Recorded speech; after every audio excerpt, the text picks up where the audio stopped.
Vos réactions nous intéressent avec Paulus Agathon. Paulus, un peu plus de chaleur pour le recevoir, quand même. Alors, Paulus. Oui, bonjour Caroline, bonjour à toutes, bonjour à tous. Merci de ne m'avoir pas fait faire le tour du plateau. Non, mais ça vient.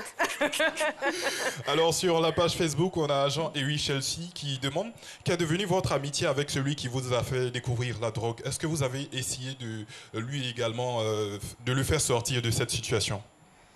Vraiment, c'est une triste nouvelle, puisqu'il a voulu me faire consommer la cocaïne. Donc, j'ai refusé cela. Donc, lui, il a commencé à fumer les grandes doses. Fortes.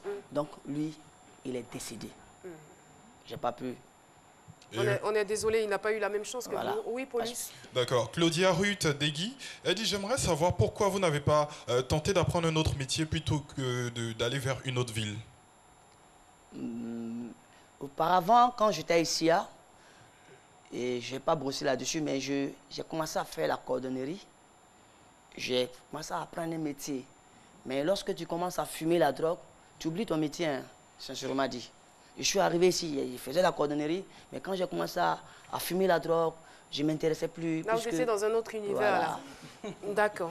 D'accord. Stoffer, la légende, c'est son nom. Il a un message un peu drôle. Il dit « vieux père, tu t'es mis bon jusqu'à aujourd'hui, tu viens mettre drap des gens dehors, quoi. C'est pas quoi, hein. C'est bien sûr, courage à toi. » Stoffer, non, t'es parlé. Si tu es dans le moment, en tout cas, il faut quitter, quoi. Hein? Ouais.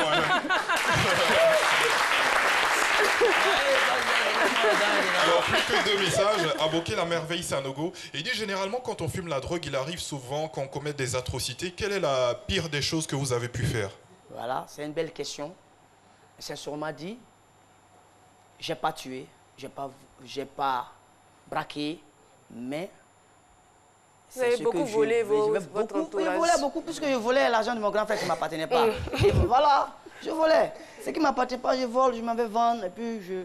À part le vol, vous n'avez rien commis d'autre, parce que même il y a des gens, même sans l'effet de l'alcool, ils volent. Bah, mais souvent... De toute façon, tout est fini, dites-nous la vérité. Vous avez déjà battu votre conjointe? Voilà. Puisque vous viviez en concubinage avec une jeune dame. Vous l'avez déjà battue? Non, parce que physiquement, je ne peux pas le faire, donc... D'accord, ça marche. Voilà. Ok. D'accord. Et le dernier message, c'est celui de Stéphane Akishi. Il dit « Bravo, monsieur, parce que avec Dieu, vous avez brisé les chaînes de la drogue qui vous maintenaient en esclavage. Ouais. Et après votre victoire, quel combat vous menez pour faire sortir vos jeunes frères qui sont toujours accros à la drogue ?» C'est ça. C'est une belle question. C'est pour ça que j'ai décidé... Que de belles questions de la part de nos téléspectateurs, quand même. Que de belles questions. Donc, j'ai décidé comme ça, étant dans le monde, comme on le dit, je chantais. Donc, quand je suis arrivé au Seigneur, je dis, bon, Seigneur, quand tu m'as appelé à te servir, je vais chanter des beaux cantiques d'évangélisation, aller vers ces personnes. Voilà pourquoi j'ai choisi la musique reggae, pour véhiculer les messages de Dieu, pour que ceux qui sont encore dans le ghetto, lorsqu'ils vont écouter, parce qu'ils aiment beaucoup écouter le reggae, quand ils vont commencer à écouter la musique reggae, le message de Dieu passer, souvent je vais vers mes amis Rasta pour les évangéliser, pour dire que voilà, voici ma vie. Celui que vous avez connu dans le passé, je ne suis plus la même personne, mais c'est le Seigneur qui a transformé ma vie. Pour que tu sois libre, il faut abandonner la drogue. Donc il y a certaines personnes... Donc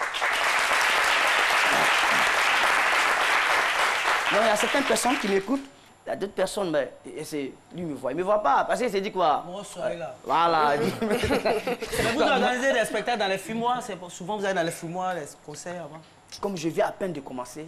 Il faut aller après l'émission. Hein? Oui.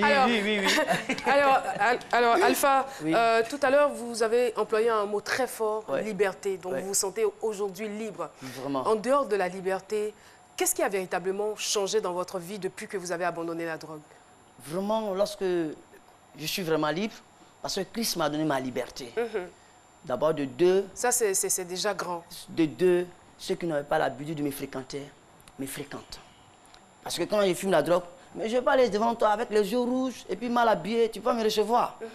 Aujourd'hui, ma vie a changé, est transformée. Donc, on vous fait aujourd'hui confiance. Oui, la confiance est là, me voit de... Vous travaillez maintenant? Pardon? Vous travaillez?